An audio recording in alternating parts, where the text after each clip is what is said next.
Professor Ku, and good morning, everybody. Konnichiwa from Wakayama in Japan. Thank you for the kind introduction. I regret giving you so much to read. Next time I should keep it shorter. But I appreciate the opportunity to speak to your students. I'm sorry, my Korean is very bad, so I will have to speak to you in English. I will hopefully give you some food for thought and on the topic of rural tourism and rural revitalization. So let me share my slides with you, and I will also continue to introduce myself shortly. As Professor Ku says, I'm based at the Center for Tourism Research at Wakayama University. Wakayama University is a national university 1 hour south of Osaka in southwestern Japan. In 2022, Wakayama University is the #1 Japanese university for publications in English. And we also broke into the top 150 to 200 in the world for tourism as a discipline. So as you can see, we're a relatively small school. I wouldn't compare us to some of the larger tourism schools like Hong Kong Polytechnic University, or indeed Florida University, where Professor Kim is from, or indeed the University of Queensland in Australia, where I'm from. But just to give you some feedback, I think it's always important for me to explain who I am to students, because very often, and I'm sure some of you are sitting there thinking, this professor looks Asian, but he doesn't sound Asian. He sounds different, right? And if you were thinking that, you were right. I'm from Australia, although I do have Asian heritage. My father's family are Chinese from southern China. You are right. I'm here in Japan, but I'm not Japanese. But I love being in Japan and love living in Japan. And I notice how close Japan is to Korea. So hopefully between your university and our university, we can build some collaborations. We have some international Korean students here as well. And they love coming here because it's close to home if they need to go home. But anyway, as Professor Ku said, I'm the co-editor-in-chief of the journal Tourism Geographies. And I thank you all for your interest in the journal. Whereas we publish 7 issues a year, so it's not a big journal that produces lots of papers, but we try to have work that focuses on both tourism and geographies. And it describes how tourism is multidisciplinary. Although for many of you, if you are in a business school, and I see the College of Hotel and Tourism Management, is probably very business focused. What is important is that we engage with multidisciplinary and different ways of looking at tourism. So I will leave it at that. I assume you can still hear me. Is that right, Professor Ku? Yes, very good. Oh, good. I only asked that because several months ago I was doing a lecture and I had no idea that the Wi-Fi had dropped out. And I was talking for half an hour before I realized that no one was there. So I'm glad you can hear me. Okay, so let's get started. I noticed that you have some very high impact professors speaking to the group, and it should be seen as a privilege for you. There are some very impressive researchers speaking to you. I see that Professor Dr. Alan File spoke last week on a different topic. And on this topic of tourism and the revitalization of rural areas, I thought I would propose this to Professor Ku in the first place, because here in Japan and in Australia, where I'm from, rural tourism is an important aspect of rethinking and rebuilding tourism, right? We also saw that during the pandemic, rural tourism, because of the pandemic, people weren't able to travel. For example, here in Japan, Japanese citizens are very frequent travelers, but because they couldn't travel abroad, they were traveling within the country. And what they were doing was going to rural areas in Japan that usually didn't receive the same amount of visitation, all right? So you can imagine that rural areas that were not used to tourism were now being flooded with tourists. And of course, during COVID, there was the concern about city people bringing the pandemic to the rural areas. And of course, here in Japan, and it's probably similar to you in Korea, there is a higher proportion of retired and elderly people that live in rural areas. So they felt that they were vulnerable to the pandemic with more people coming in. So what I will do is focus on rural tourism today. Now, some of you may be hotel management students, but I think rural tourism is just as important to hotel management students, right? Because as we see at the moment, in many tourism sectors around the globe, because of the pandemic, and as tourism quickly recovers, there is an inability to find staff. So how do we continue to run the tourism industry if we cannot have the workforce that we need? So anyway, let me go to my slide. These slides will also be shared with Professor Khu, and he can then pass it on to the students if he would like. So let me start with this graphic that I got out of the Economist. Now, this in many ways describes the way travel is at the moment. You know, gone are the days when we could just book a flight a day before and travel without any barriers or any difficulties. Now, this also explains, you know, very much what I saw at the airport the other day. All of these checks, certificates, COVID certificates, vaccination certificates, long lines, delays, airlines unable to meet the needs of passengers, airlines having limited capacity, and airline staff and airport staff being very new. And as a result, we see that travel is less enjoyable now than it was before the pandemic, right? There are so many issues that we have to deal with as travelers and as workers. So this leaves us in a particularly tricky situation. So what's happening is, and we see this in Japan to a large degree, in other countries, a lot of people are not necessarily traveling internationally, but would prefer to travel locally now until the pandemic crisis becomes more manageable. So as a result, rural tourism has become increasingly more important across destinations around the globe. And I'm sure in Korea, it's no different.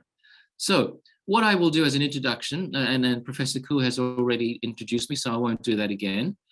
This is some of the work that I've been doing in the last few years. I'm particularly interested in how we can think about tourism in the Asian century, because as we see the shift from west to east takes place, China, Japan, and Korea are becoming more prominent across the global landscape. So how can we talk about tourism in less Western concerns, but more through the eyes of Asian travelers? Over-tourism was something that we wrote about with colleagues quite a bit before the pandemic. But of course, now we see over-tourism starting to emerge again. And what are the causes of over-tourism is very important for us as destination managers, hotel managers, and tourism managers. And then with other issues related to islands and resilience and sustainability, which are key issues for many researchers and for you as well. So the structure of my presentation today, I wanted to start from the top and work my way down. So to begin with, I want to talk about the global tourism context and where we find ourselves today. Then I will talk about the rural tourism context and why rural tourism is becoming more important. Of course, in 2020, you may know that the UNWTO, or the United Nations World Tourism Organization, had 2020 as the year for rural tourism. But of course, they didn't realize that the pandemic would interrupt all of that. And then the last three sections of my presentation will look at research we are doing here in Japan on rural tourism.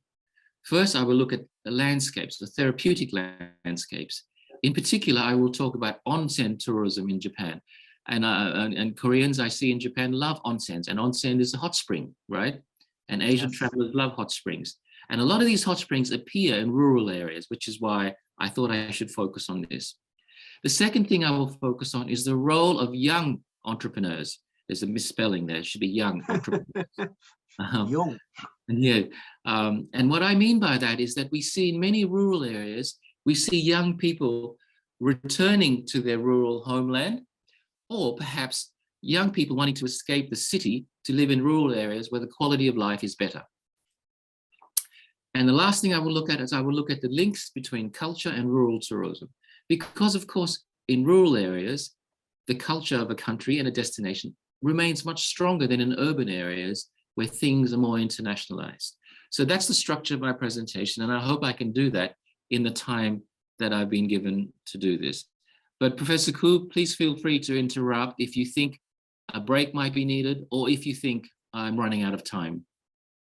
Yes, I will interrupt you when I feel asleep. Thank you very much. I hope not. Okay, let's go into this. So what is the global tourism context? Because if we talk about rural tourism on its own, we can't ignore the wider global tourism context. Now, some of your lecturers might have talked about tourism as a system. As a geographer, I look at tourism as a system, and the tourism system lies within the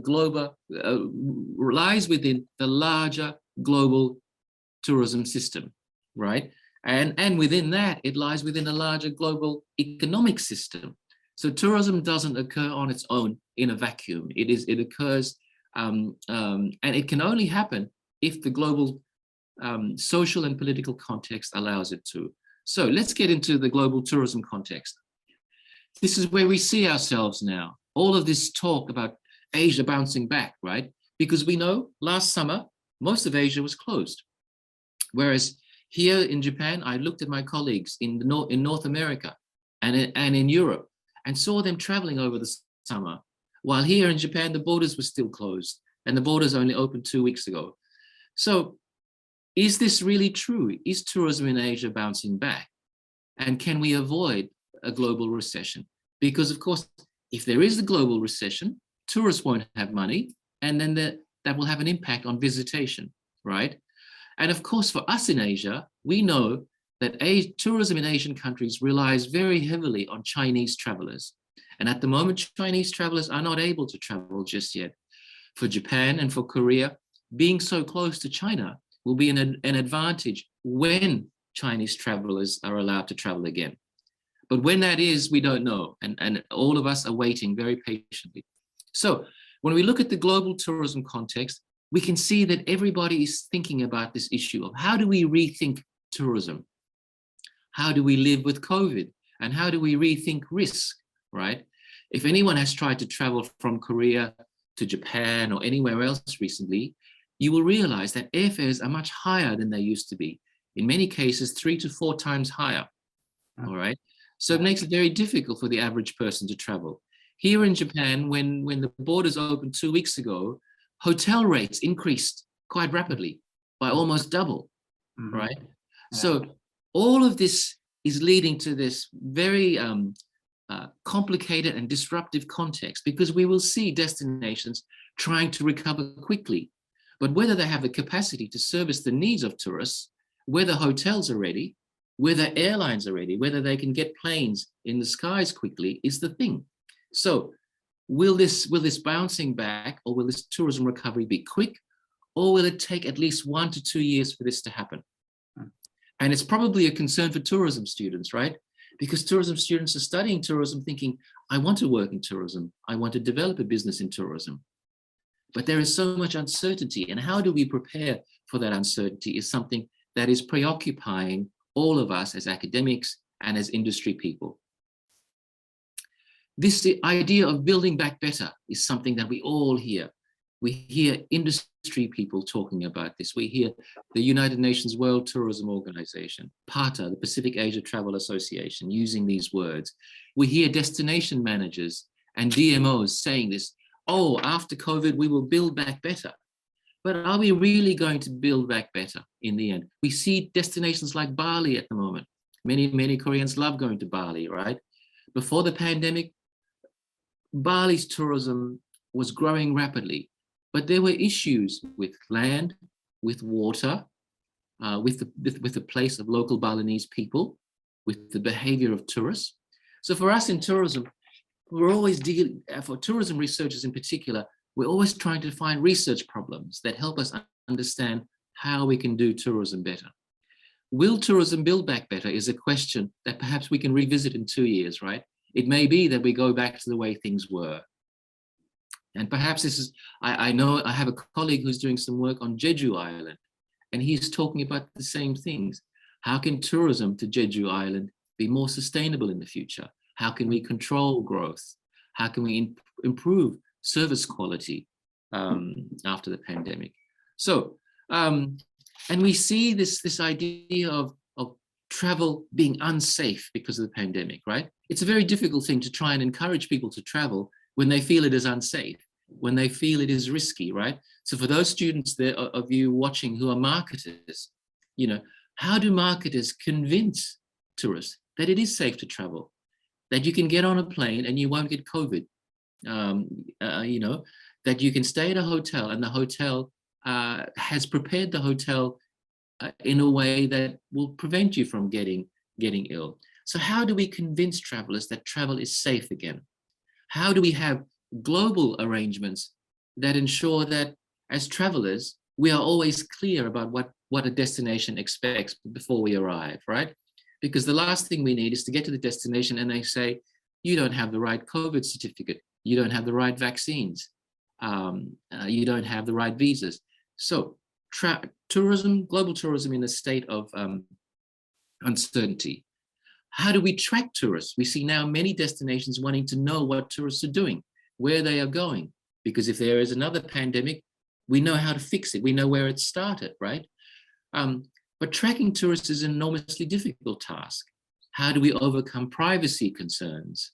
You know, how do we ensure that tourists have the freedom to travel without feeling like the government is watching them or that someone is controlling what they are doing at a destination? The more controlling initiatives there are on tourists, the less likely it will make them satisfied with their visitor experience. So how do we do this? And then we see that at the local context, the economic impact of no tourism since 2020 has been quite enormous. Here in rural Japan, we've seen many businesses close down. We've seen many employees leave the industry, right? So how do we recover all of that in a very quick space of time? You know, rural tourism is popular, but if tourists go to rural areas and there are not enough hotel rooms, the restaurants are shut, there is poor service, it's not going to work, right? So we go from the global to the local. And right now in this talk, what I will do is I will focus on the local in regard to rural tourism. Okay, I understand there is some discussion time at the end. So if you have any questions, you can put them in the chat or we can discuss them later. Okay, so let's get started. The rural tourism context. So I imagine most of you are in the cities. Most of the students who are in this course are probably living in the cities, right? And many of my own students say that the cities is a more exciting place to be. Who wants to be in a rural area where there's no nightclubs and bars and restaurants, right? But rural tourism is increasingly popular. So the rural tourism context. Here in Japan, the Ministry of Agriculture, Forestry and Fisheries is making a major push to have people visit rural tourism, visit rural Japan. Because Professor Ku showed you a map of Japan, the majority, at least 85% of all tourists, they will fly into Tokyo or Osaka, they will go to Kyoto, and then they will go to Tokyo and Osaka. So there's a triangle, Tokyo in the north, Osaka in the south, and Kyoto in the west. And they will predominantly spend all of their time within that area, right? They won't go to other parts of Japan like Hokkaido in the north, or the western sides of Japan that look towards Korea, or in the south. Although Okinawa is very popular with many Japanese as well as Korean travelers as well. So the Japanese government realizes that they need to promote rural areas for tourism. But of course, if you don't have the infrastructure, it's very difficult to manage rural tourism. And this idea that if you visit rural areas, you will have an authentic experience is a major driver, right? So if you think about us as tourists, very often when we go to a country, we want to have an authentic experience, and there's much research about authenticity in tourism. You know, but how can we have that authentic experience if the people who are delivering to us the tourism experience don't know about traditional Japanese culture? For example, I was in Australia last week doing some field work, right, on Aboriginal tourism. And when we were doing some research, one of the comments that came up was that there was a white Australian person talking about Aboriginal tourism. And many of the tourists who are Americans said to me, that doesn't seem authentic. If we are talking about Aboriginal tourism, we need an Aboriginal person talking about that kind of tourism. It's the same thing. If I came to Korea and my tour guide was Australian, I would be thinking, does this tour guide really know Korea? Or would it be better if I had a Korean tour guide? So authenticity is a major issue in rural tourism. So food as well, gastronomy tourism in both Japan and Korea. It's gastronomy tourism and rural tourism is interconnected, right? Agri-tourism, because when we visit rural areas where the food is grown, where the fish is caught, we are closer to the food source. So it makes sense that gastronomy tourism and rural tourism is very closely linked. So here in rural Japan, they're saying, visit rural Japan, have authentic Japanese food, meet the fisherman who caught the fish, meet the farmer who grew the rice, and so on, right? So when we talk about authentic experiences, it's likely that you will get it in rural areas, not so much in the city. If you went to an izakaya or a restaurant in the middle of Tokyo, it could be anywhere else. You could be in Osaka, you could be in Kyoto, you could be in Hokkaido. So gastronomy tourism, if you think about that, is an important part of rural tourism. Then this idea about staying in authentic Japanese houses, probably similar in Korea, right? In the cities, these days, global cities are pretty much all the same. Large apartment buildings, modern, and to some degree, you could be in any city and have the same kind of housing or hotels. But in rural areas, chances are you will live in authentic accommodation in houses that are several hundred years old. But of course, here in Japan, many cities were destroyed during the war, so some of these houses no longer exist. And the ones that do exist are very popular with tourists, right? Because where else can you get an authentic Japanese tourist experience if you're in a 200-year-old Japanese house in rural Japan? Okay. Professor. And of course, yes, please. I have questions.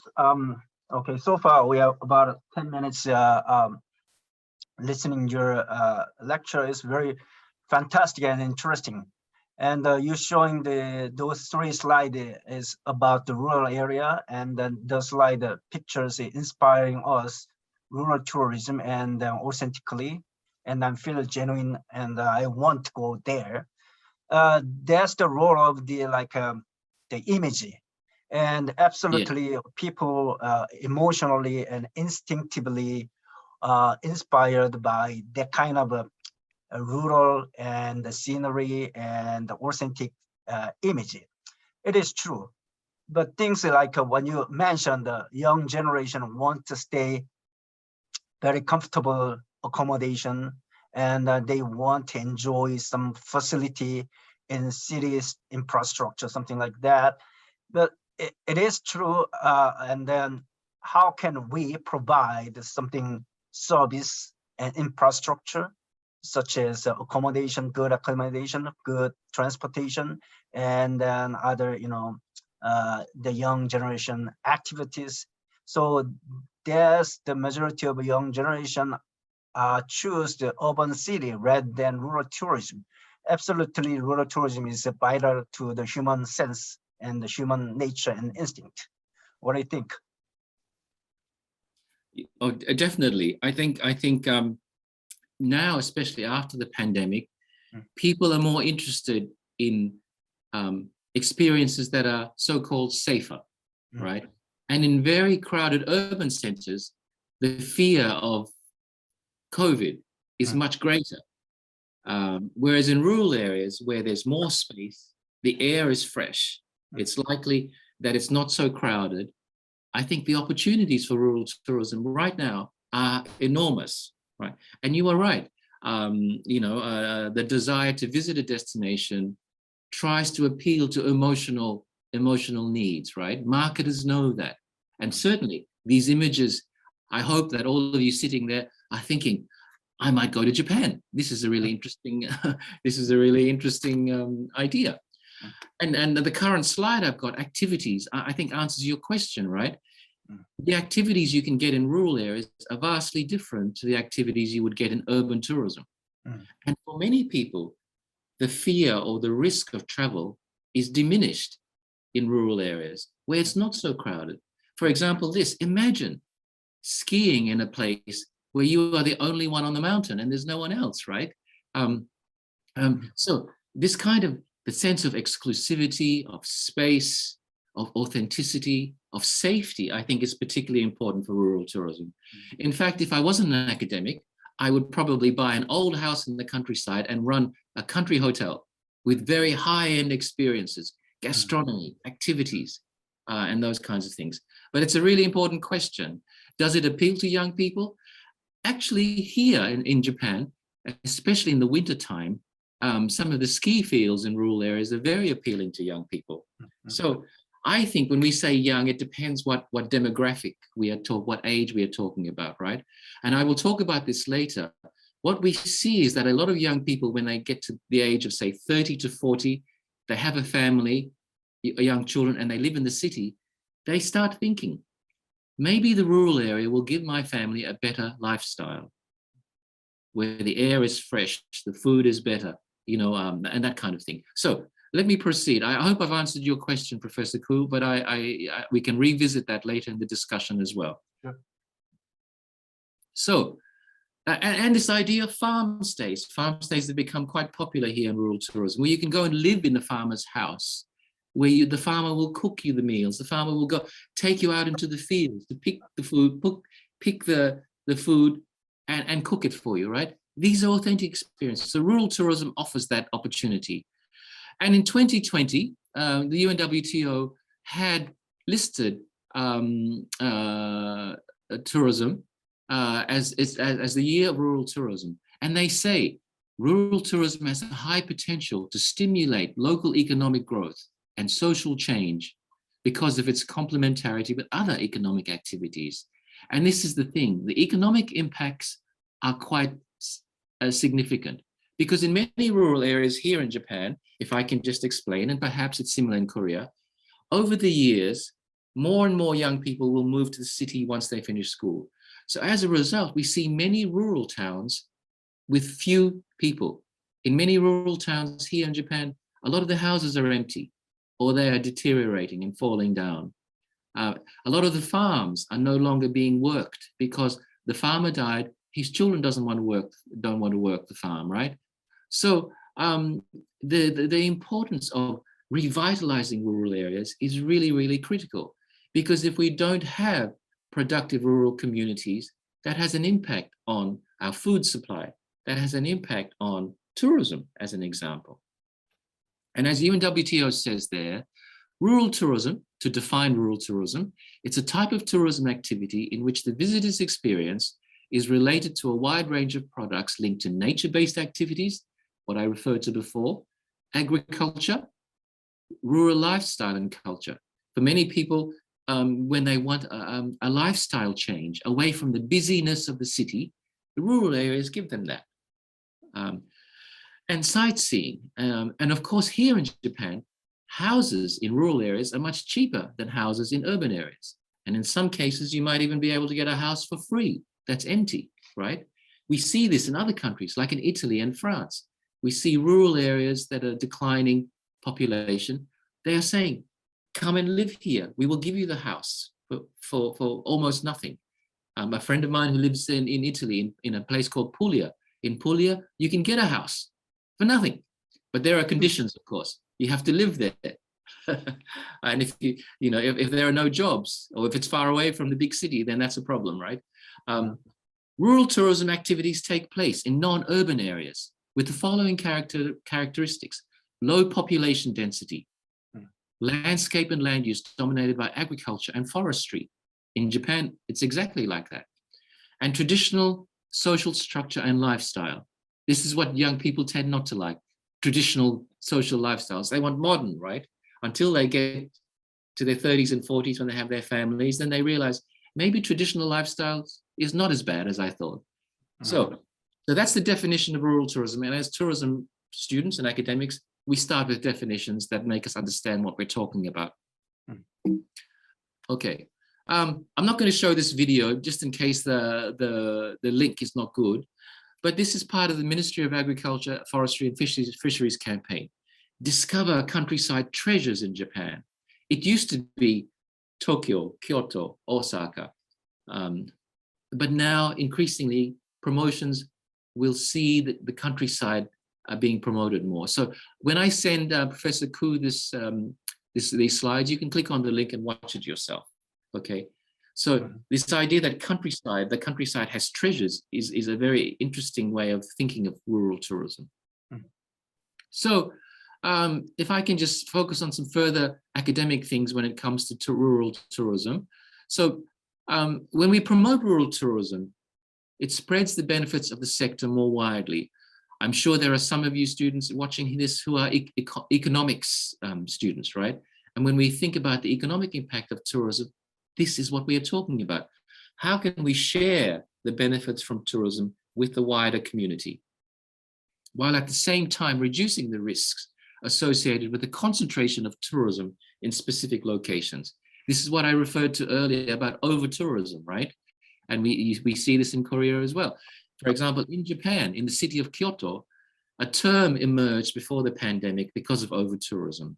And Japanese people in Kyoto were talking about the word kanko kogai, which means tourist pollution. In other words, they were seeing tourists as polluting their city.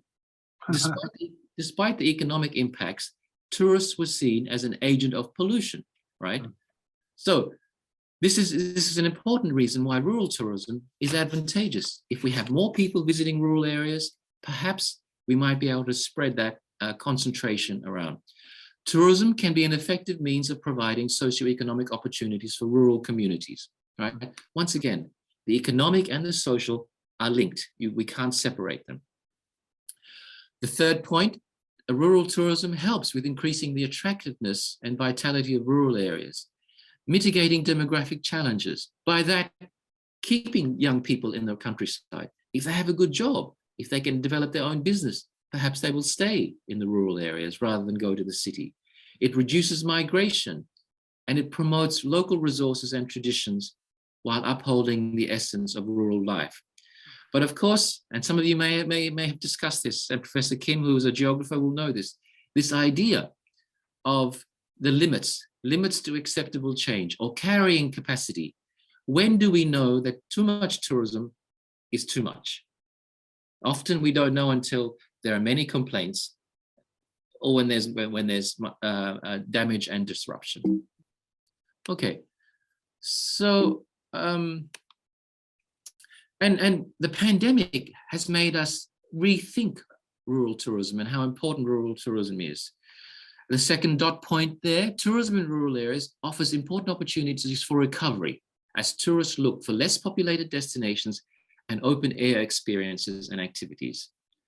And communities in rural areas are in general much less prepared to deal with direct and indirect impacts of crisis. So if tourism becomes overwhelming in rural areas, they don't necessarily have the capacity to deal with this. You know, if you can imagine, in a rural city, in a rural town or village, suddenly 5 busloads of tourists of about 2,000 people suddenly appear in a little village of only 100 people. As you can imagine, if you were an elderly person in the village, you would feel overwhelmed, right? You would feel like suddenly all of these people are coming and you would feel uncomfortable. So the management of rural tourism is important. But we see in many developed countries like Korea, Japan, Taiwan, and increasingly the big cities in China, urbanization is continuing. Young people are continuing to move to the city in greater numbers. And according to the UN, by 2050, 68% of the population will live in urban areas and provide 85% of the economic input. Here in Japan, it's much higher than that. I think it's about 75% of the population lives in urban areas, right? So this has a major impact on rural areas. So rural areas will face this demographic challenge, you know, in terms of young people moving away, older people dying. So if you think about this, if more young people from rural areas are moving to the city, and older people in rural areas are dying, we see a declining population. And here in Japan, we see in many rural areas, schools empty and closed, hospitals empty and closed, because there's no reason to run these places if there are no people there, right? So there's this enormous infrastructure that is lying unused in rural areas. How do we make use of that is the question. Professor And Joseph. The issue, Joseph, yes. The rural area and the rural tourism is a necessity, and is a is inspiring. It's true, but like when you said, how can we able to promote the rural tourism with a service? Like think about the Wakayama. Probably from Korea, I take a flight to Osaka, and again take a train from Osaka to Wakayama, about 1 hour or 2 hours. And again, I have to go some place as a specific place. I have to reach out by transportation, something like that. But if there is no available, transportation, or no, sort of the mobility service, it's very hard. And also, like these days, Airbnb provide, the accommodation service in the rural area, which is good, I guess. Like accommodation service using of the Airbnb business model is providing now, the Uber. And also we have to somehow connect to any facility service to the personalized and the users. So the rural area, even though they have beautiful scenery and authentic stuff, but service must be high-tech based service have to engage to the users or customers of something like that. Yes. How can you invest that kind of stuff? How can you get the money and invest those infrastructure for people who want rural area? Yes. That's the issue. Yes, Professor Ku, you are right. There are many barriers to the strengthening of rural tourism, and you outline many of them. For example, if we think about ourselves as travelers, I think increasingly one of the most important things for travelers is the availability of Wi-Fi. And in many rural areas, connectivity is really poor, right? And if we don't have that connectivity, how do we make tourists feel comfortable and safe? And you're right about service quality, accommodation standards. They are increasingly some of the major barriers. How is the question? How do we improve service standards? How do we improve the infrastructure? How do we improve Wi-Fi connectivity? And what we see here in Japan is that a lot of these things require government support, government investment, but it also requires government support of entrepreneurs, of business people, saying to them, for example, in one of the rural areas in Wakayama, the local council will say to the investor, if you come here, we will provide you with a facility for free. It's an empty school. You can turn it into a hotel, but you will need to invest. We will give you tax incentives. We will ensure that you don't pay local taxes for up to 10 years.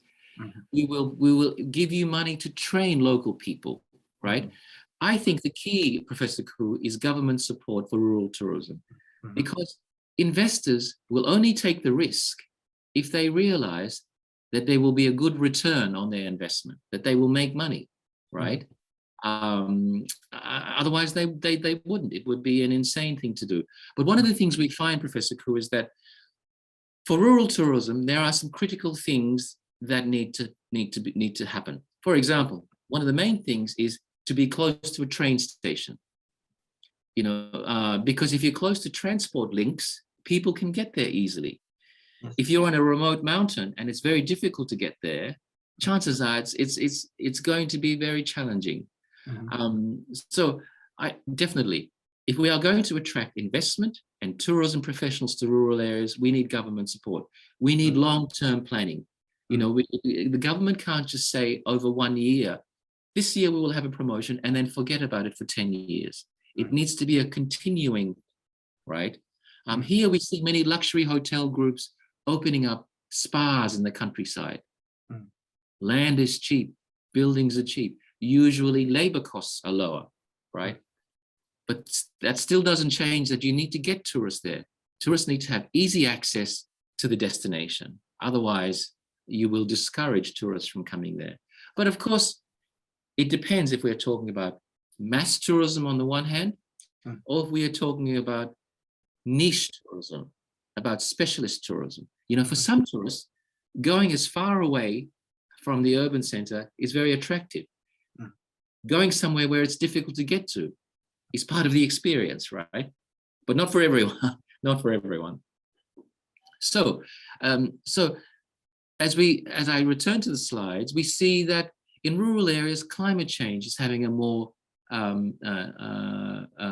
profound impact.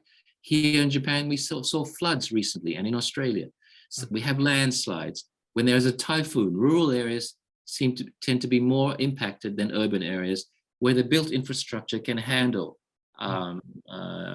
typhoons, as an example. So in rural areas, the landscape is changing. Not only is there a risk from the pandemic, there is also the environmental risks. You know, climate change, depending where you are, is a major factor. In Australia, rural tourism suffers from bushfires, and in California, in the US and other places like that. So the risks in rural areas are also high. So this probably explains why, if anybody is to invest in rural tourism, they want to make money very quickly, and they want to make more money than they would otherwise in the city, right? Otherwise, what's the point of investing money in rural areas? And that's one of the key issues that you brought up, Professor Khu. So thank you for that. So the UNWTO looks at tourism in 5 areas. They say that for rural tourism to develop, item 1 on the left-hand side of the slide, placing tourism as a strategic pillar in policies for rural development. This is what we were talking about before, about government support. It must be part of government policy. If it's not, no one will do it, right? The second point there, tourism for the benefit and well-being of rural communities. Tourism must make rural communities stronger rather than weaker. Item 3, there must be new opportunities for tourism and rural development. And we see here, gastronomy tourism, people developing winery tourism in northern Japan as well. Agri-tourism, right? Because these kinds of businesses stimulate other businesses from opening up. Item number 4, product development. If we don't have tourism products in rural areas, it's not enough to say the scenery is great, the air is fresh. Tourists want something to do, right? Tourists want to go shopping. If there's nowhere to buy local goods, that discourages people from going there. And this important point about the value chain, students who are economists will understand this. And the value chain is all about trying to understand, for every dollar spent, how much stays in rural areas. You know, if for every dollar spent in a rural destination, 95% of that goes back to the urban centers, how beneficial is that for rural communities? Is it sustainable? And the last point there is fostering sustainable policies and practices. Once again, it's not just about growing tourism very rapidly, right? It's about growing tourism in a sustainable manner that doesn't compromise local areas, that doesn't annoy the local residents, that doesn't make the local residents feel unsafe, right? Or in many places, and I see this in rural Australia and rural Japan, many places they import the workforce from the city or from another town, right? And that makes local people feel displaced and feel that they are missing out on this, you know? So it's important that rural tourism trains and skills local people to work in rural tourism rather than bringing a workforce from somewhere else, which isn't very sustainable. Okay, so like most good academics, I raise a lot of questions and a lot of issues, but I don't necessarily give you the answers. I always say that to my students. There's no such answers. I will How ask can the you solve questions that and you can answers? find the answers. Yes, exactly, exactly. Okay.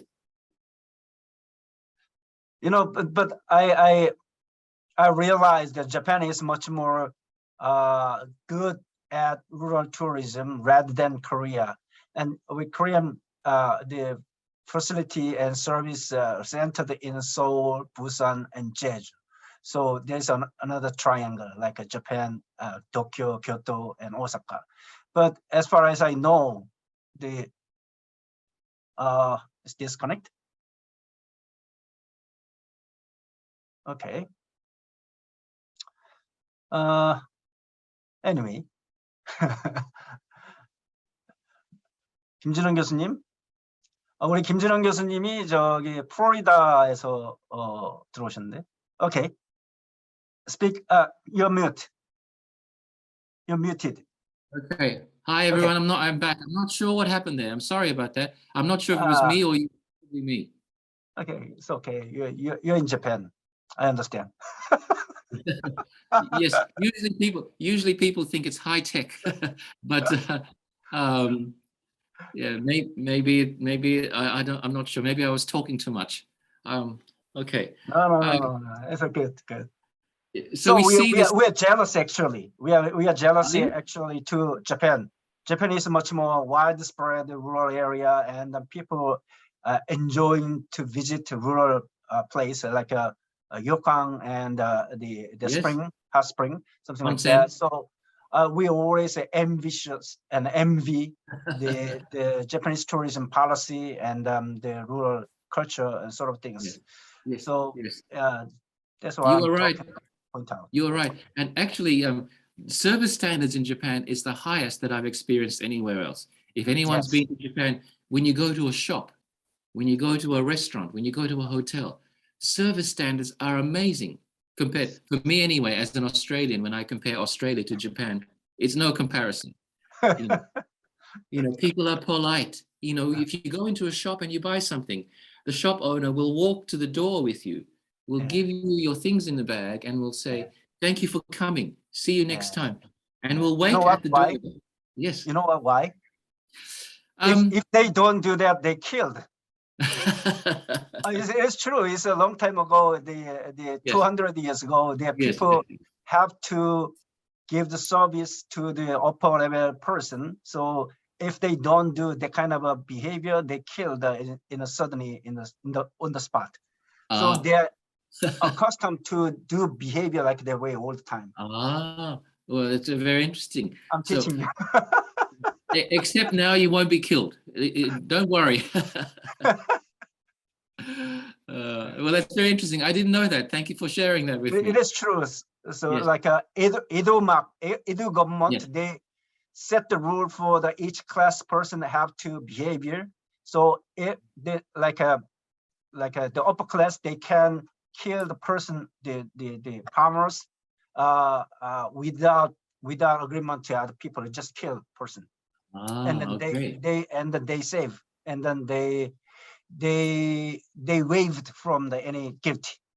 Okay. So the farmers and the servicemen, they have to be very careful, very careful in front of the upper level people. Very interesting. Well, thank you for that. I hope I don't drop out again. My Wi-Fi should be okay now.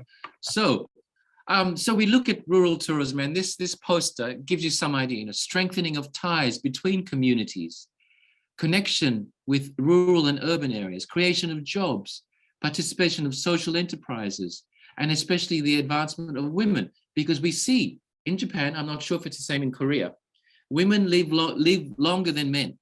So in many rural villages, over 65, 80% of the population are women. I'm not sure why men are dying earlier than women. There could be many reasons, but you know, tourism offers rural women an opportunity to build an enterprise or to get employed. So, but I won't talk about why men live longer than women. That's for another lecture.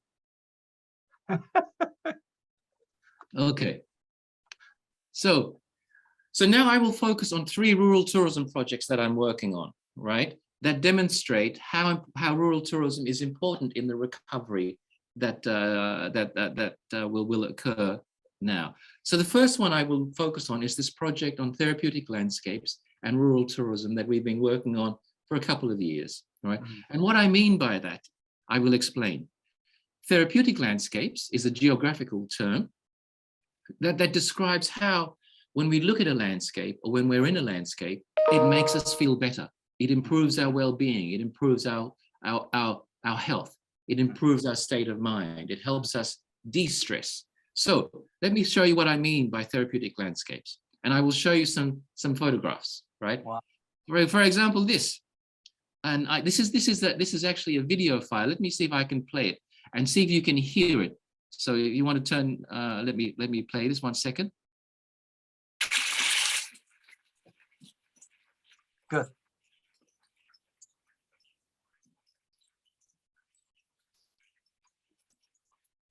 Beautiful. How amazing is that, right? Great. Now you're making me wish that I was sitting in that water looking at the mountainside, right? So when we talk about rural tourism and therapeutic landscapes, this is an example of what I mean by therapeutic landscape.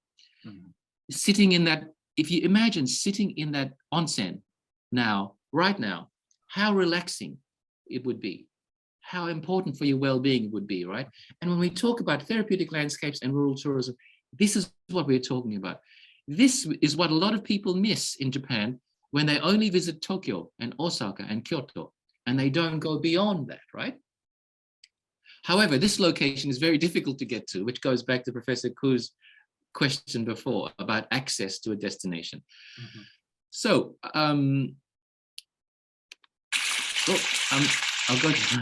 go to my next slide. So again, this is in the city of Shirahama in southern Wakayama Prefecture.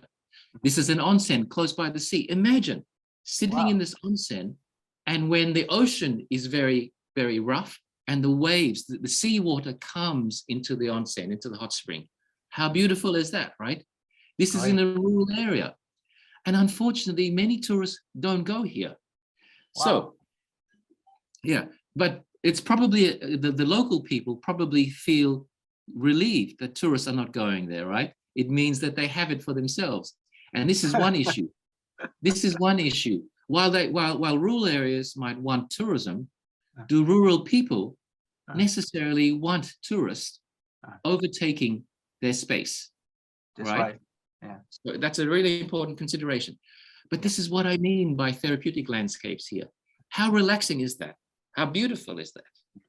So imagine staying in a 200-year-old Japanese country house, visiting a farm, drinking sake, eating the farmer's produce, then having a bath in this place. Amazing, right?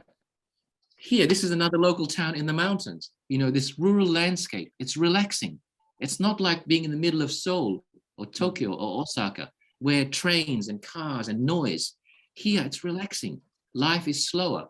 You know, the attraction of slow tourism is the one I refer to. And in rural, to get slow tourism, and usually slow tourism occurs in rural areas. You know, this kind of, in spring, the cherry blossoms and the rural landscape, it's very relaxing. The air's clean, the water's clean. And this is another video. This is in Kawayu in Wakayama Prefecture. Imagine this, right? You can see the infrastructure is quite underdeveloped, but imagine this. You can dig a hole in the riverbank and sit in it, warm water. And the water is warm. It's like sitting in a warm river. Have a look at, this is a video file as well.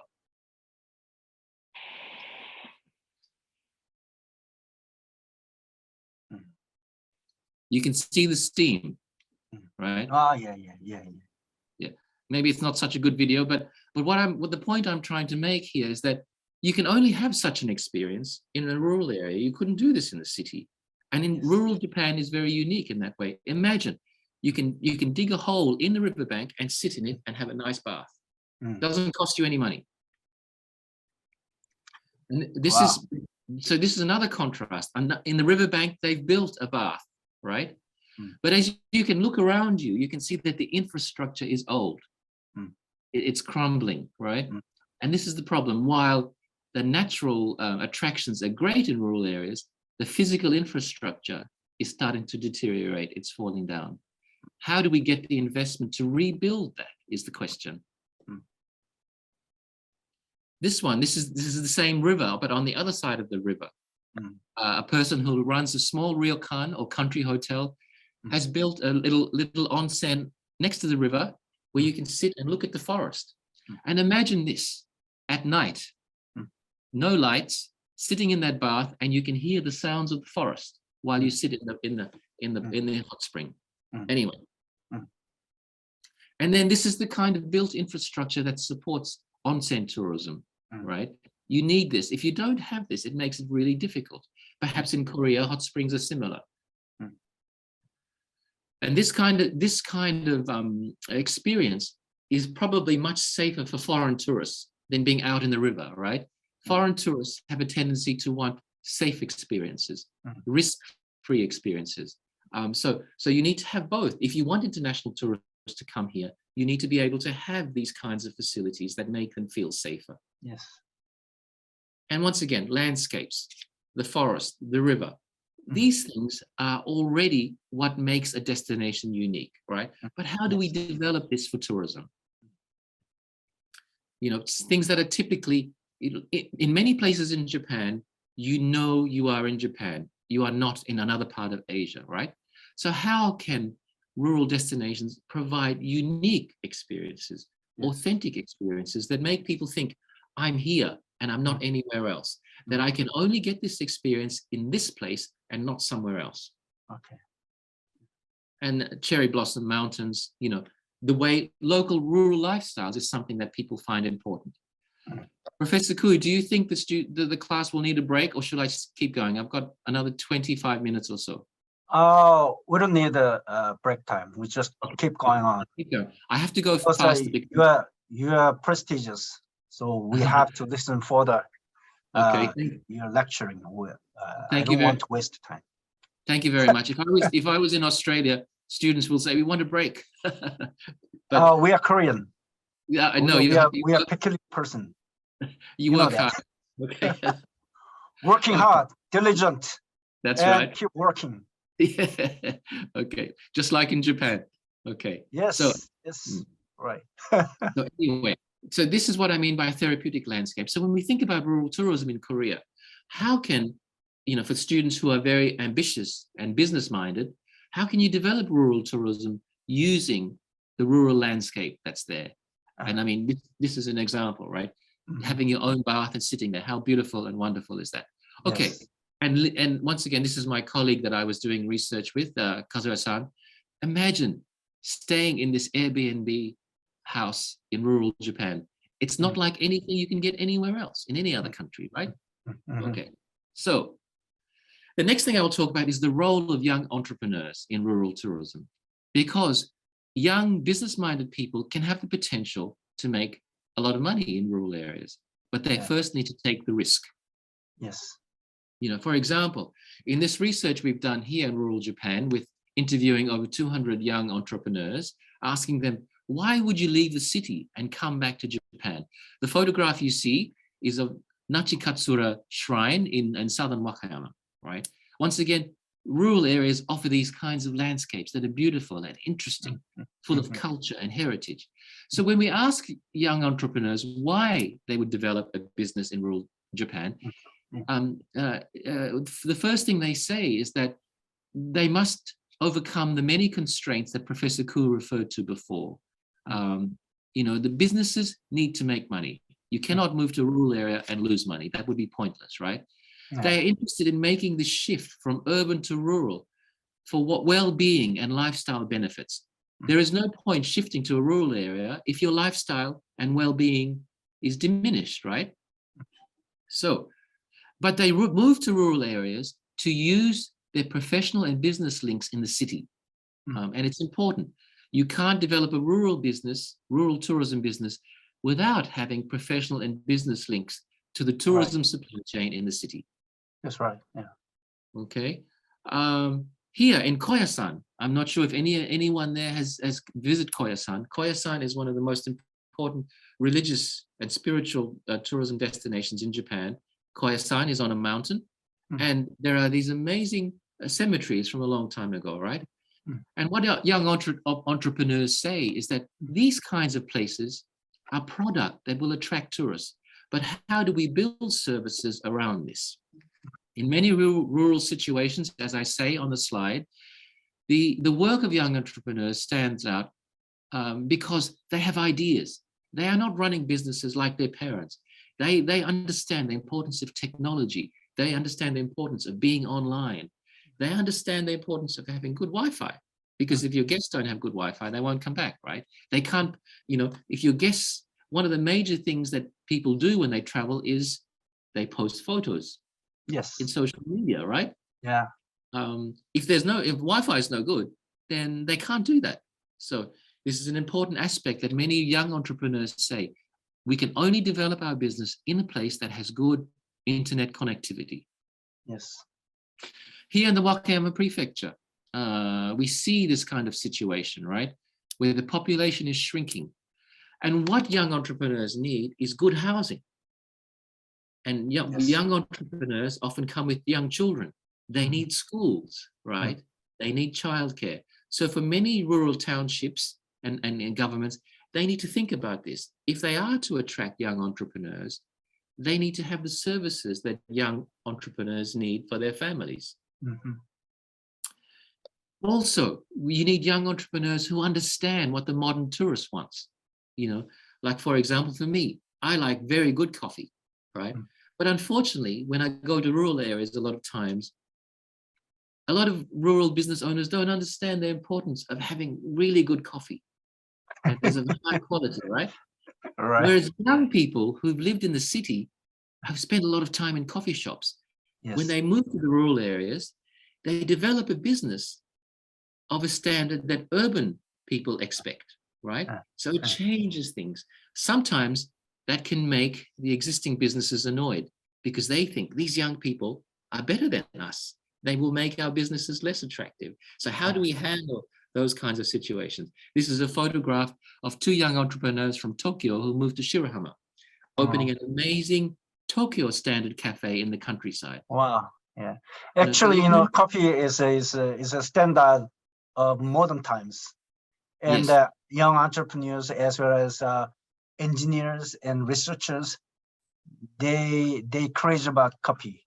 So coffee is all about the modern times. So absolutely, this kind of a coffee shop in rural area, rural town, give a huge attraction to the visitors.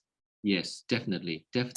But of course, one thing that happens is when someone from outside modernizes a rural village, it can make the older people in the rural village unhappy because they see things changing quickly, right? Yeah. So how do we deal with that? How do you, as a young entrepreneur, go to a rural area and develop a business working in partnership with local people rather than being better than local people and having an impact on their businesses? Here, how do we integrate rural tourism with rural tourism products? If I had a ryokan in rural Japan, rather than importing my ingredients from Tokyo or Osaka, how do I work with local farmers, local fishermen, local producers as a way of sharing the benefit of tourism, right? Because after all, if you work with local producers, the fish and the vegetables are fresher. You share the benefit with the locals. You build good working relationships, right? So in rural areas, relationships are particularly important, especially where there's a small population. So here, this is a photograph in Kada in Wakayama Prefecture, where the ryokans come here to buy their products for their restaurants. Okay. And here, in this case, how do we take existing infrastructure and use it for tourism? In this case, this is an old school that a young entrepreneur from Osaka turned into a cafe and bakery, right? So he didn't come to Wakayama Prefecture and build a new building. He said to himself, what is there that I can use? The local government said, we will renovate it for you. Mm. All right, so we see the entrepreneur and the government working together to do this, using existing infrastructure. We see this once again. This is an old factory that a young entrepreneur turned into a ramen restaurant, right? So the local government said, we will renovate it for you. And the young entrepreneur said, yes, I will invest my money. What assistance will you give me? So this ramen restaurant is very new in a rural town that had nothing like this before. They had old restaurants where service was slow, where the food was inconsistent. But this young entrepreneur has come to rural Japan, to rural Wakayama, and built an Osaka standard ramen restaurant. So this is another one, a tea house in a 200-year-old building that was unoccupied. The young entrepreneur who likes tea said, why don't I come there and I will run a tea house? I will sell the tea from the local area. I will get my cups from the local pottery merchant, my furniture from the local furniture maker. So this idea of linking all of these local suppliers together in rural tourism is important. And once again, this is a patisserie chef from Tokyo who moved to rural Wakayama, bringing very, very important skills. She was trained in France, had a patisserie in Tokyo, and then now bringing all of these skills to rural Japan, immediately improving service standards, immediately improving the quality of product in the country town. Okay, and once again, we see this idea that while modernization is good to increase service standards and everything else, what people also expect is some traditional things. And we see some young entrepreneurs running businesses in the traditional way, having a traditional outlook on the business, but running it in a modern way, making sure that they're on the internet, making sure that they're in Instagram. In this particular little cafe, this person is an Instagram and he has about 10,000 followers. So people come from Osaka just to see this cafe, right? Just to see this traditional cafe. So young entrepreneurs understand the importance of technology and being connected to the internet. Right. So this is another important aspect of rural tourism. If you're not connected online, it becomes very difficult. If you have 10,000 followers on Instagram, you have instant customers. And in this particular cafe, he sells a lot of things online as well. Sake, tea, and other things like that to people in the city. So they come and visit. Yes. This kind of a genuine shop, a very traditional shop, and the rural area is vital to revitalize or reinvigorate that area. It is true. But suddenly, like social media is a pop-up and promote this site for 10,000 people. And suddenly this area has become over-tourism site. So rural technology over tourism is these days, what you shown to us, all places very authentic and genuine and appeal to us, emotional arousal. Yes. Due to the social media and Instagram, they suddenly is they deteriorate and destroyed of the genuine scenery or whatever. And but a lot of people are visiting this at once. Yes. So what do you think about that? Well, you see, that's tourism, right? When you become very successful at promoting yourself, the danger is you will have too many tourists. Yes, suddenly. So so it's a question of balance. It's a question of understanding what the carrying capacity is. It's understanding limits, right? But sadly, a lot of times we don't know limits until something is damaged or destroyed, until satisfaction is reduced. So like anything, sustainable tourism is not a number that you come up with and you will say, okay, that's the magic number. Very often it depends, and it's a constant case of management, right? In this case, this particular entrepreneur, it's quite an amazing idea, because what he's saying is that, you live in the city, you might not be able to come on holidays every day, but you can buy products from me, you can buy tea from me and sake and soy, and you can experience what it would be like to be here while you are in the city. So he now makes more money from his internet sales of local products than from the cafe itself. Right?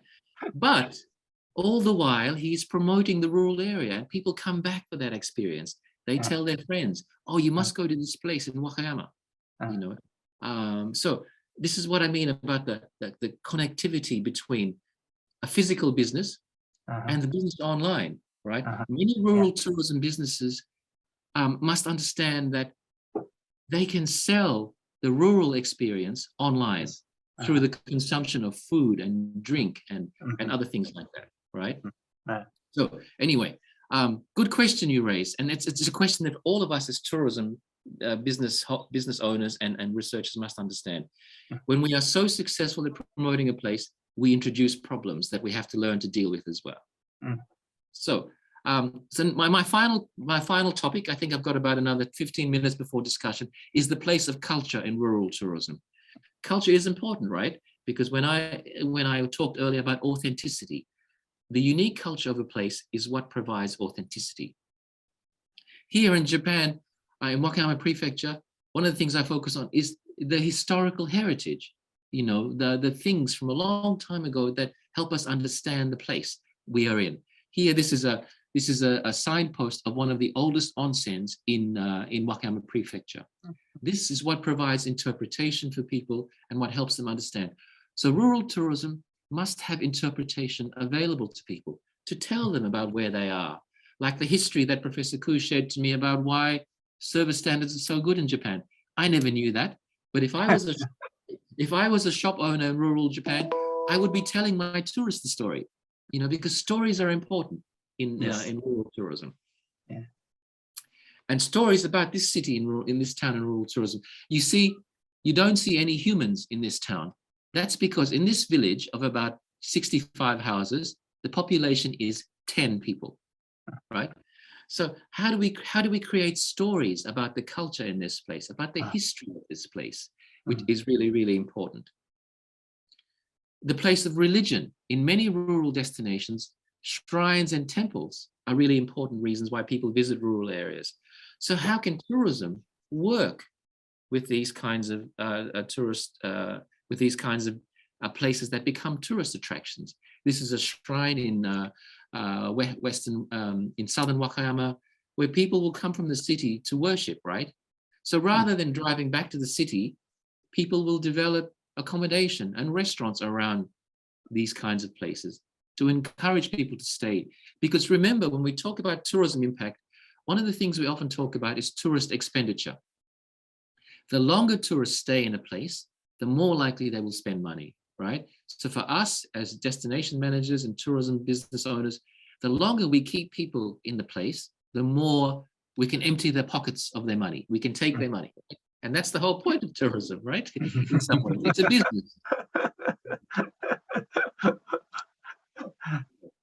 Yes, these landscapes, you know, is what attracts people. Imagine if you live in the center of Tokyo, where it's crowded, it's always busy, and suddenly you come here, there are no cars on the road, there are no people. It allows you to relax. It allows you to enhance your well-being, and you engage in the local culture.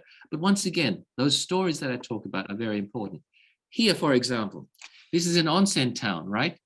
Where the local villagers will come and they will cook their food in the hot spring. You will see there is a lady in the center of the picture. In a basket, she has put her potatoes and her eggs into the hot spring water.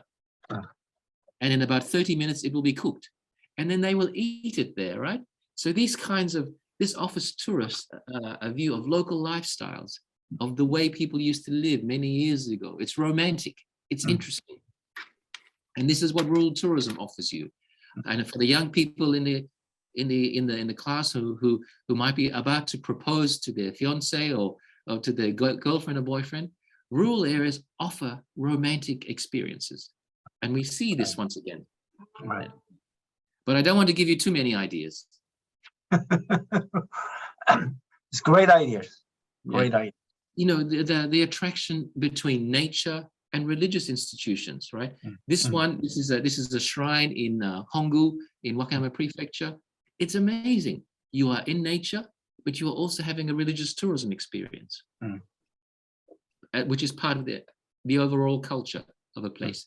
You know, these torii gates. This is one of the largest torii gates in Wakayama Prefecture. I think it's about 5 stories high if it was a building.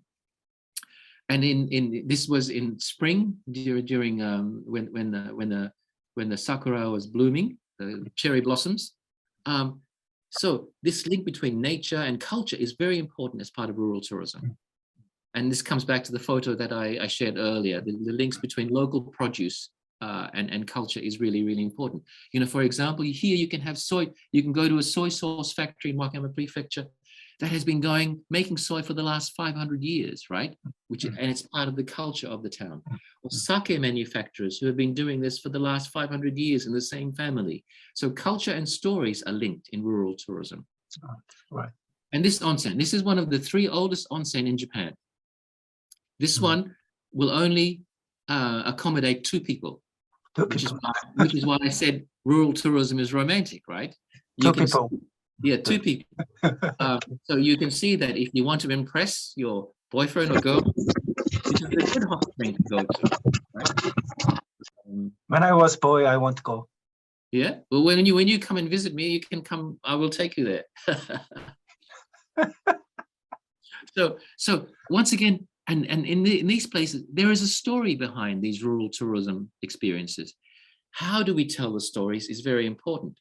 In this particular onsen, it's online. People love it. People look at this. I posted this in Instagram, and I got maybe 1,500 likes. I'm not an influencer, but people liked it, right? So it's important that we tell these stories. Anyway, that was the last of my pictures. So it goes back to the 3 points I made at the beginning. There are many problems. Perturbances, the English word, means disturbances and disruptions. As we talked about before, you know, when we are so successful at promoting rural tourism, we may introduce problems. You know, while rural tourism landscapes are wonderful, if businesses are not profitable, it's very difficult to attract entrepreneurs. If service standards are very low, if quality of food is low, we cannot imagine building rural tourism. Right. There are many opportunities, and I've talked about the opportunities before. You know, the ability to have authentic experiences, to link to agritourism, to religious tourism, to nature-based tourism. There are many prospects in rural areas that are there for tourism operators.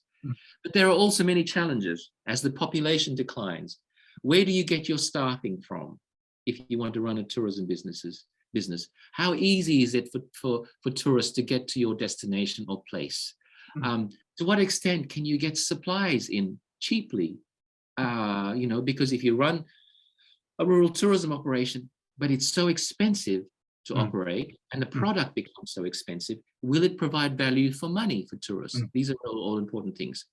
If you don't have good Wi-Fi connectivity, this discourages tourists, right? If you are in an area that is very vulnerable to disasters, typhoon, landslides, floods, this introduces more problems. So while rural tourism is something that I promote very passionately, I also understand that there are barriers that we must overcome for it to work. Okay.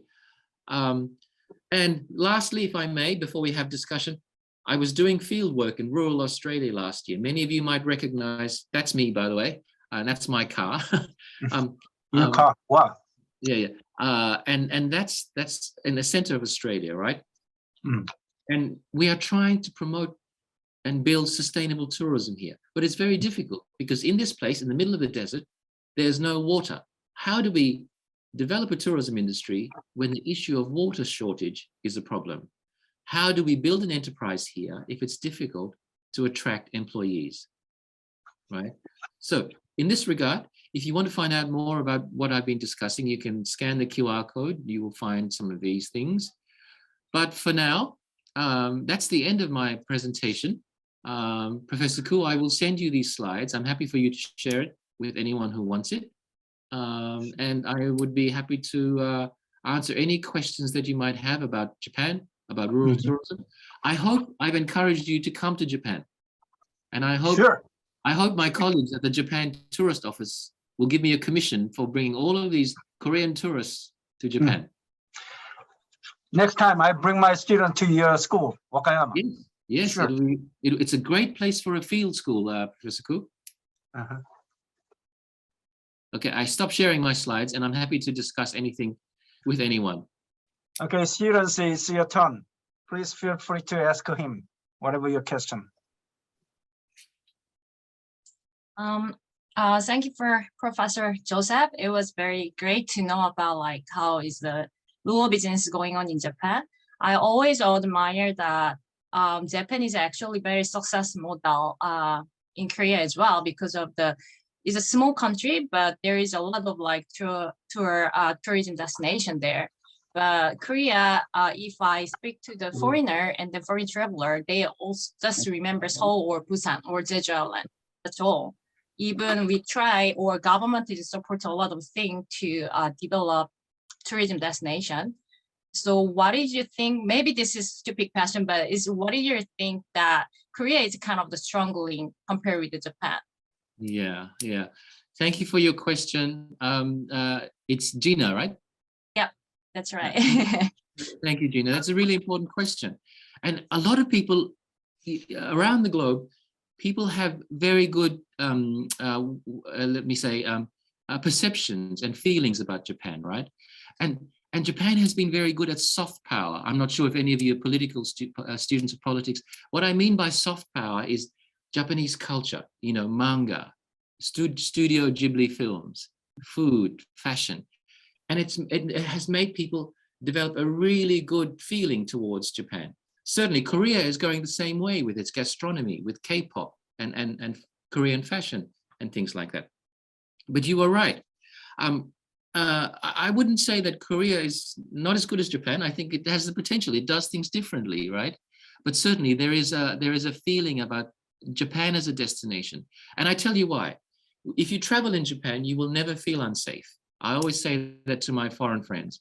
Even if you're in the middle of Tokyo in the middle of the night, you will never feel threatened, like someone is going to attack you or steal your things, right? And that is so important for tourism. Now, I wouldn't say that the same thing applies in my country, Australia, and certainly in many other places around the world. And I think that's one of the main aspects that attracts tourists to Japan: safety and security.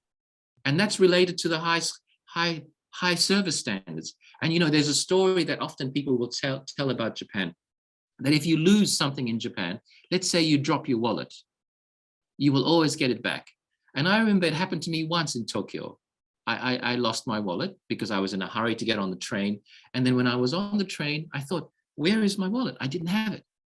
And I thought, if I was in Australia, I would say, bad luck, say goodbye to that, right? But the next day I went back to the police station, the local police station, and I thought, my Japanese friend said, please go back to the police station and try, you will never know. So I went back and I described exactly what I had lost. And then within 5 minutes, the policeman had returned it to me. He said, someone brought it in last night and it was in a nice bag. It was protected. And I thought, this is amazing, right? And it comes back to safety, security, and service standards is what makes Japan popular. Another one I am adding to the benefit of Japan. Japan is a prediction and accurate and functionality and certainty.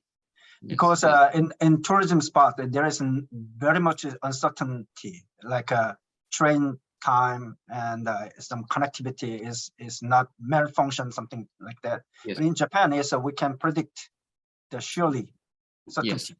Yes. With all service aspect, especially train and transportation. Yes, that's a good point, Professor. Reliability of service standards and service quality is really, really important. And one of the things I've learned living in Japan a lot is that I have learned to apologize a lot, because in Japan we're always saying sumimasen, which means excuse me. So saving their life. Yes, yes. It's from the knife. But also service standards, right? For example, if a train is late, they will apologize to you. If a flight is late, they will apologize to you. I was on a Japan Airlines flight last week that arrived 30 minutes late in Narita, right? They gave everybody drinks. And when we left the plane, they were constantly saying, "Sumimasen, I'm very sorry that we are late." They couldn't do anything about it. It wasn't their fault. It was about the weather. But they take responsibility for ensuring that things work, that there's reliability, right? Okay. And it's so important for tourists to have reliability of service standards, and that your train will arrive on time. That when you want to check in, that you will be able to check in. That when you ask for something, you will get it, right? Anyway. That's right. From samurai, they kill everybody if you do not say "sumimasen." Well, it is true. Okay, other student. If you visit Japan, that's an important word that you need to learn. Sumimasen. Okay. Sumimasen. Okay, sumimasen. Next student. So it's a hard time to talk him. Yes. Sumimasen if my lecture made you go to sleep. No, it is. Okay. Hello, Professor. I'm wondering. Oh, you go first. Mina. Okay. Mina first. Next, Kim Jun. All right, thank you. I'm wondering about the situation in Japan, especially the rural area, the tourism. So, do you have any idea about the generation, the visitors' generation? Because I imagine younger generation prefer to go to the rural area because they can get some information from social medias and such as YouTubes and Instagrams. But I think comparatively the older generations, how do they access to the informations like websites? So I'm wondering about the generation, the situation. Yes, you're right. I mean, I think when you think about places that are not visited as much, having information available to allow you to get there is really important. And of course, I mean, if I think about the way I used to travel 25 years ago, I would have a map, a physical map. I would get lost a lot if I went to a country or a place that I've never been to. But now we are in an age where you can never get lost as long as you have Wi-Fi, as long as you have connectivity on your phone. Google Maps will lead you anywhere you want to go, right? And of course, you were right. The younger generation of travelers are more tech savvy. They are bigger users of technology than older people. But if we think about visitation to rural Japan and rural Australia, where I'm from, it depends on what the attraction is at a rural area. For example, rural areas that have good ski fields in the wintertime attract a lot of young people, right? Rural areas that are more focused on spiritual tourism, that have shrines and temples, are more likely to attract an older group of people. Rural areas that have wineries and sake distilleries are more likely going to attract a mixed group of people, right?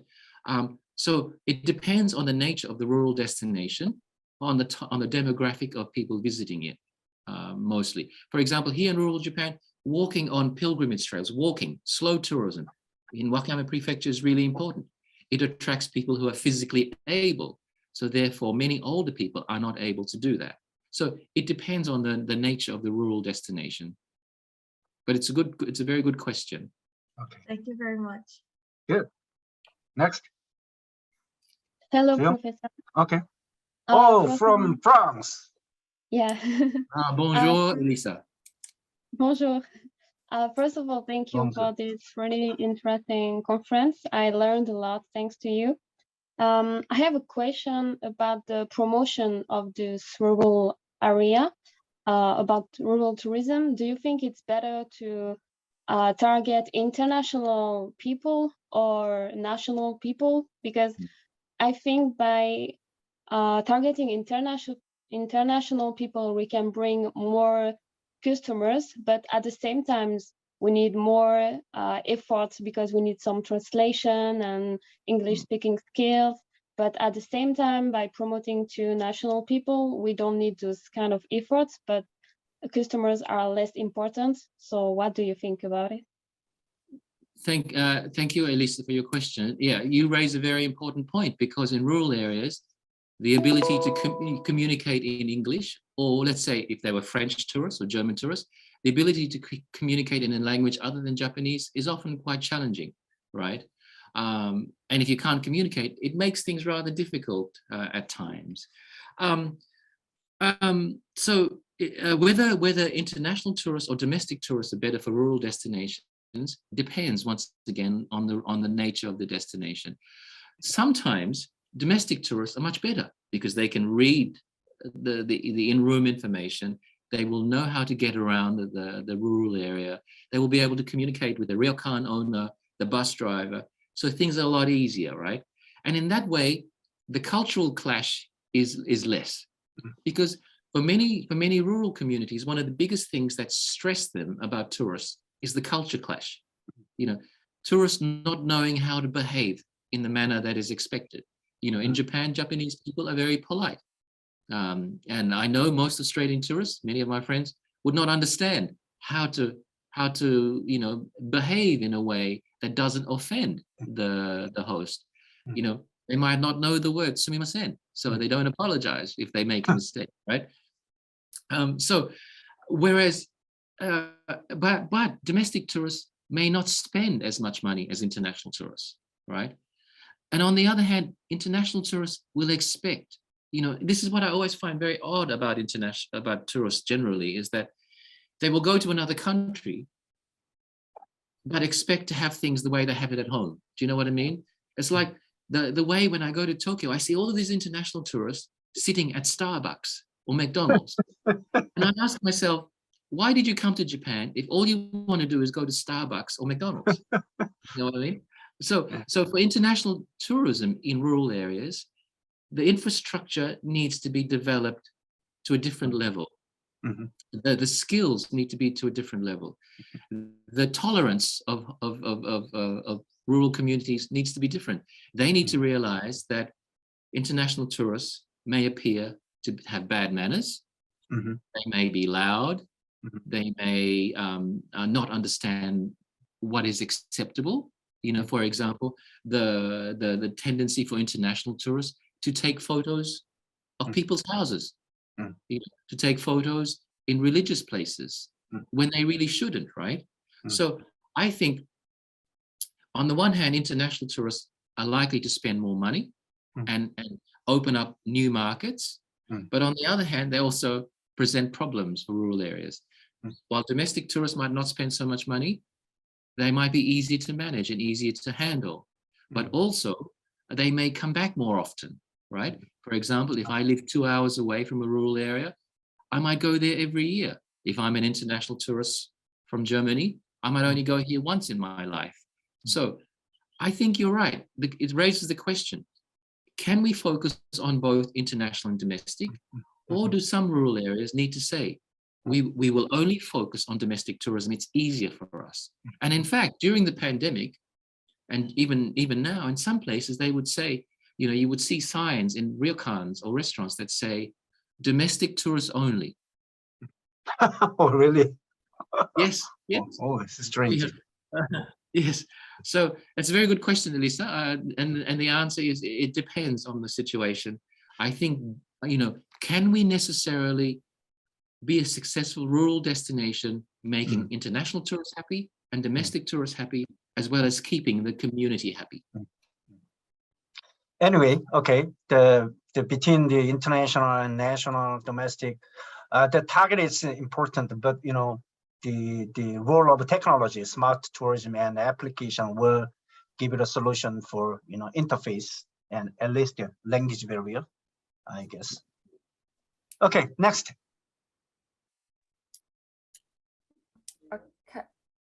Okay, I have a question. Yes, thank you for your lecture. And I just wondering about the gentrification, because as all know, the tourism is one of the best way to improve the economy of the rural area. But as you know, many people comes to the rural area, and the residents should live out because there are so many people, and the price of the house becomes expensive. So in Korea, there are many cases of the gentrification, even in Seoul. So I just wondering the policy or the effort of the government of Japanese for solving the gentrification. Yes. Yes. Yes. Thank you. I think your name is Yerin. Yeah. Thank you, Yerin, for that question. I think that's a really important question. And for example, the city of Kyoto, most of you might know Kyoto. It's one of the prettiest cities in Japan. Many of the buildings are still in their original state, weren't destroyed after the war. Yes, this issue of gentrification is important because when a place becomes popular as a result of tourism, it has inflationary pressures, right? It increases the cost of living. It increases the attractiveness of a place. So, for example, and I think Professor Koo mentioned Airbnb before. You know, Airbnb has had that tendency to lead to gentrification, where as real estate prices go higher, the affordability for local people is impacted. It's one of the downsides of being a popular destination anywhere. In some research we did on over-tourism, for example, in cities like Barcelona, Amsterdam, Venice, and London, we see this effect taking place. And especially with Airbnb, right? We see that while there is gentrification going on, the people who own the properties don't actually live in the destination. They live somewhere else. And it's this question about sustainable tourism. You know, as tourism grows, the people who bear the cost of tourism growth aren't usually the people who get the benefits of tourism growth, right? Often it's an investor somewhere else. So how do we manage this? It requires planning, it requires regulation. But in many cities, if you say regulation of tourism, they will say it prevents business owners from being entrepreneurial. But gentrification is not only a negative thing. In many places, for example, in a rural area in Hiroshima Prefecture, gentrification has allowed for many of the old houses to be renovated and protected, right? Gentrification has allowed for the attraction of businesses to come in, allowed for the population to increase. It has allowed for incomes to increase. So unfortunately, like tourism, and for those who are economists again, the word trade-offs come up. Very often when we make decisions, we have to give up something to get something else. Like, for example, if we develop tourism, we are giving up space. We are giving up privacy to some degree. We are giving up a lower cost of living to have more tourists, more income, a greater economic impact. So, but yes, definitely in many rural areas and certainly in many urban tourism destinations, gentrification is a major issue because tourism and greater tourism drives up the cost, drives up the attractiveness. For example, now in rural Japan, there is a trend of foreigners buying old Japanese houses because compared to, say, Australia, New Zealand, the US, the UK, the cost of buying an old house in rural Japan is much, much less than the cost of buying a house in these other countries. So the question is, you know, how do we control gentrification in a way that gets the benefits, but tries to reduce the costs, right? That's a classic tourism problem. How do we maximize the benefits and reduce the costs of tourism growth? Great. Thank you, Gary, for your question. Thank you very much. Yeah. And the next. So I have a question. Thank you very much for your lecture today. And I have questions about the resources in the rural area for the tourism. Like in Japan, as you say, there's a lot of powers of the content related resources available in Japan. So like for the comics, small town people are gathering because they want to see the place that they saw in the comic book. And Yes. the same way, what I'm trying to say is like besides the accessibility and the technology, if the area doesn't have the enough resources or people cannot develop what they have, I don't think the rural tourism can be developed very well. So what do you think about it? Is there any creative way for the people who can use the available resources they have? Excellent question from Chloe, or as I would say, Chloe-san. Thank you. Thank you, Chloe-san, for that very good question. Contents tourism, I talked earlier about stories, right?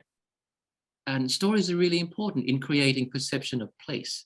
It helps marketers build images in people's mind. It makes emotional connections between, when someone's planning a holiday or at the dreaming stage of their trip.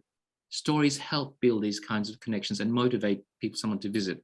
And you're right, the popularity of manga, even of films. And I give you an example. Most of you will know Totoro, right? Totoro in Studio Ghibli. There is a place in Miyagi Prefecture in the north that has a tree that looks like Totoro. It's very big, right? And influencers go there and they take photos of this place. So people go there with the idea to see Totoro. And it's the same thing with contents tourism is related to literary tourism, where people will read a story about a place. For example, a friend in Sweden is doing research on this, where detective stories are written about real places. So they go there expecting to see these real places, but of course the criminals are not there, and the danger is not there. So definitely rural areas can help create this kind of perception of a place.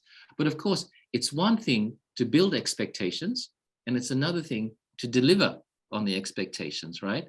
For example, in many manga and many stories, many classic Japanese literature is the place of Fuji-san in all of this. And a lot of people will go to Mount Fuji to think about the stories that certainly I did about the place in stories. So I think you're right, contents tourism can be a really big help to the development of rural tourism. And it may be not based around existing comics or books, but it may be creating new comics and books. It may, but contents tourism, and your question also links to film tourism. If we create a very popular film in a particular place, people will come wanting to relive that experience. Perhaps many of you might know of the book Eat, Pray, Love. It's about probably 20 years old. It was about Bali and about a woman in her 30s going to Bali to find herself. She goes to Bali and finds romance and lifestyle and everything else. And guess what that did? It made it a very popular destination for people to want to go to, right? So I think rural tourism planners and destination managers must get better at creating stories that help people come. Because in many ways, these stories are better than deliberate advertising. Like me, when I see advertising, my brain switches off. Whereas if it's a story or a film, I'm more likely to pay attention. Right. Great. Thank you, Chloe-san, for your question. Okay. Thank you very much. We're still available time. It is a very good chance to talk with Professor Joseph here. Okay. Hello, Professor. Good. Go. Hello, Professor. Yeah. Thank you for bringing the impressive lecture to us. The thing I understood from your lecture is like the rural tourism is all about authenticity, like having the direct interactions with the local people and also as well the nature. So local communication should be put in the consideration as well. So due to the pandemic outbreak, some local people still have the negative perspective and tend to be repulsive to the tourist visitations. So in that case, how do you think about that issues, and if there's any strategies or any policy related with the local residents relationship in building the rural tourism? Yeah. Thank you. Street student. Yes. Well, you're so popular. So the people on the street, the students participate in your session. Thank you. That's very committed to be walking and listening to a lecture. Thank you for your question. I think it's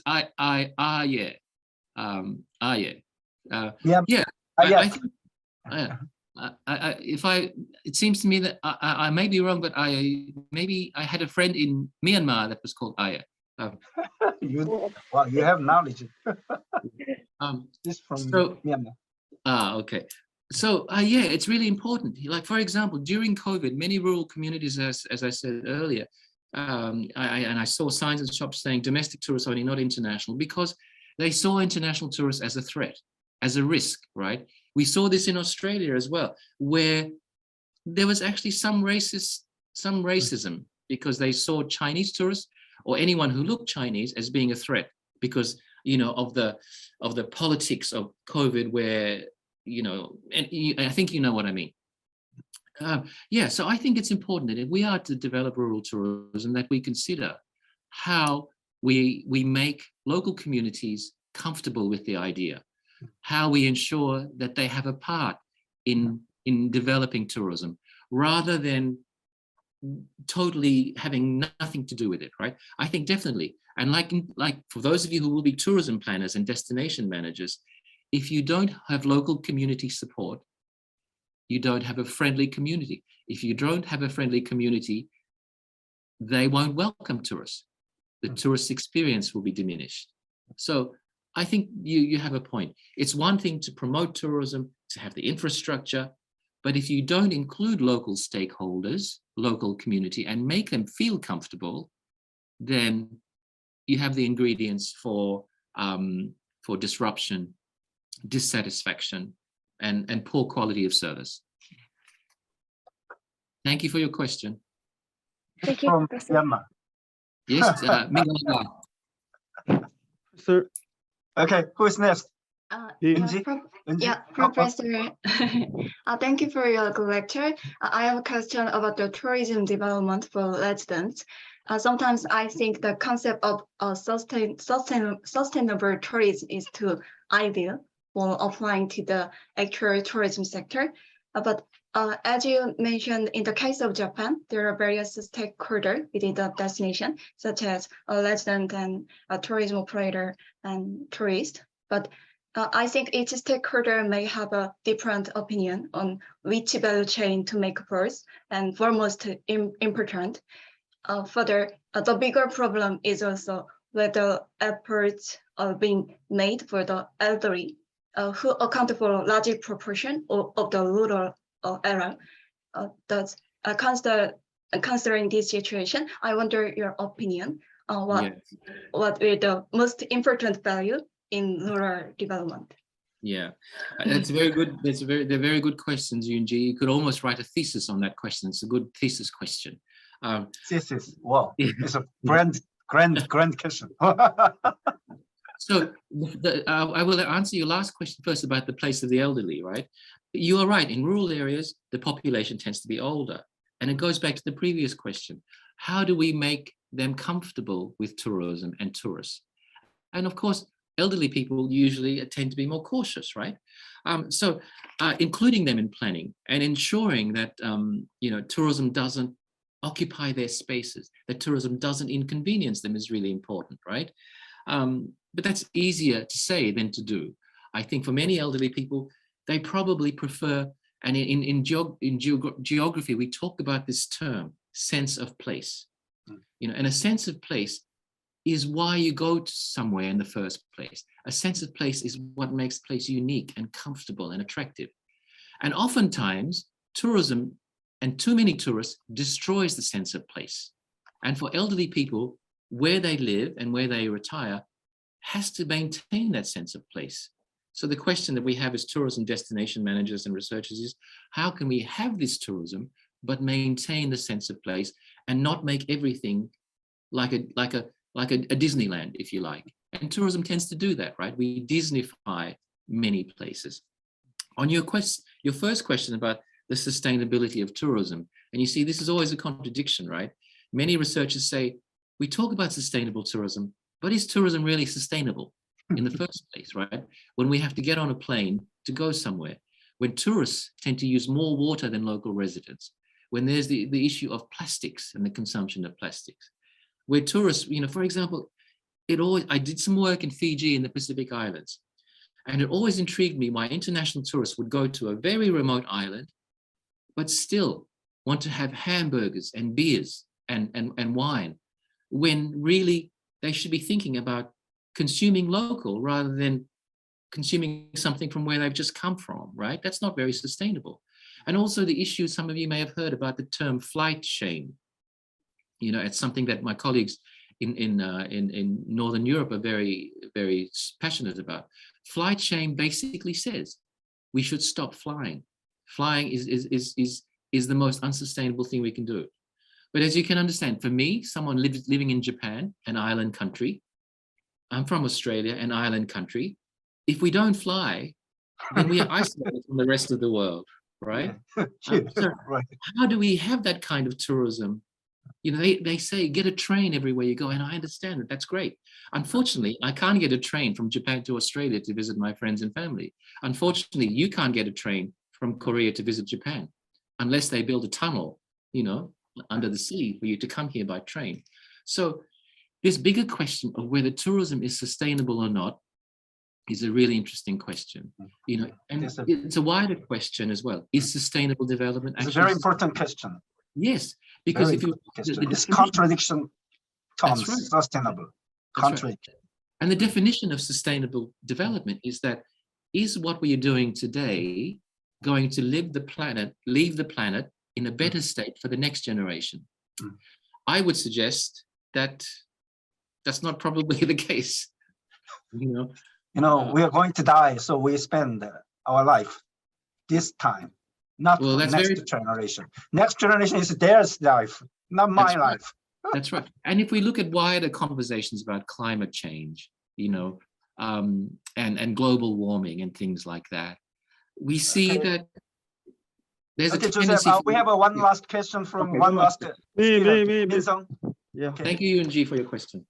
Hi, everyone, and thank you for your passionate lecture today.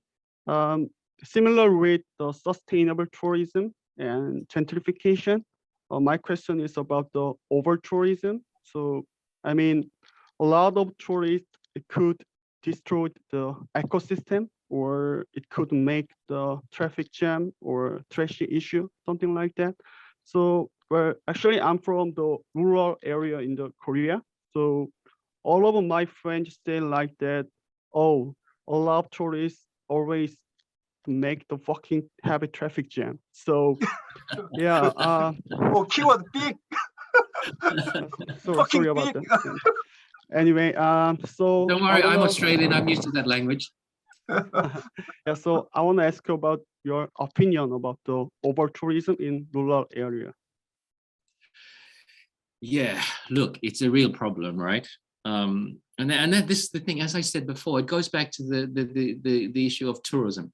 When we introduce tourism, we ask ourselves, what are we willing to give up in order to gain something back? You know, the economists talk about trade-offs. If we do this, what will happen in turn? And I think you're right. You know, it comes down to tourist behavior. Can we change tourist behavior? Can we make tourists be more polite? And as I talked before about in Kyoto, the term kanko kogai, or tourist pollution, has come up, where tourists are seen as not just pollution in a physical sense, but tourists in terms of the way they occupy space, the way they create noise, the way they prevent local people from living life the way they would normally, right? So one of the most important things in rural tourism I see is being able to involve rural tourism in the planning and development of it, because then they have ownership of it. Then they have no one else to blame, right? They can say, oh, but you agreed to this. But of course, when it comes to tourism planning and development, a lot of times there are voices that are much louder than others. There are people who have more influence than others. And in many cases, it may be that tourism is developed without the support of the entire community. But never in all of the community tourism research that I've done is that the community is rarely of one mind. Usually when we say community, we assume that everybody agrees. They don't. Within a community, often there will be some who will say, we love tourism. There will be others who say, we will hate tourism. There will be winners from tourism. There will be losers from tourism. And of course, the winners will say, oh, we love tourists. The losers will say, we hate them. I won't rephrase your point, but you know what I mean, right? Yeah, so it's a question of involvement at the planning and development stage. That's ideally, you know, and as researchers and professors, we always talk about ideal situations. But in practice is another thing. How do we involve and include everybody? But if you develop a rural tourism enterprise, let me know. I'll come and visit it. And I hope you take away some good ideas from this lecture. He's from Jeju Island. Oh, okay, okay. Yes. Okay, one last question, one 30 minutes, 30 seconds. Soyeon? Yeah, first of all, thank you for your lecture. So I'm going to ask you really fast. In terms of attracting private investment, like young entrepreneurs, I think they are really sensitive about their marriage or childbirth or parenting because as they're as a younger generation. However, even rural areas really has a lot of potentials. I think it's really hard to make them settle down and start their business in the rural area because of the due to the lack of some facilities about parenting or education. Okay, stop there. Stop. Yeah. Okay. So what do you think about it? Thank you. It's a really good question. And I think, you know, if you don't have facilities to support them and their lifestyle, they won't come. But rural entrepreneurs, the most likely young rural entrepreneurs are the young people who have left their village and spent 15 to 20 years away and will come back because they will have family networks, you know, the grandparents. They will have a family house. They will know the place. They will have friendship networks, right? They make the best young entrepreneurs, like the young gentleman. His name is in Korean only in Zoom, and I can't read Korean, so I can't say his name. But, you know, if he's from Jeju Island, he goes to Seoul for 15 to 20 years, builds up skills and capital. He is the best type of person to come back to the rural area, right? Because he has networks and connections already. But very good question, Soyeon. Thank you. Thank you very much. Thank you. We are 12 o'clock punctually. Professor Joseph Shears is the most active and interactive talk between professor and our students, which is your great professor who can read the student opinion and speak out. Wow, it's fantastic. Thank you very much. Thank you, Professor Koo. In my only Korean that I know, I will say 감사합니다. 스미마셍. And look forward to see you face to face in your school or our school someday next year. Okay, thanks everyone. Take care. Good luck. Thank you very much. Thank you. Thank you.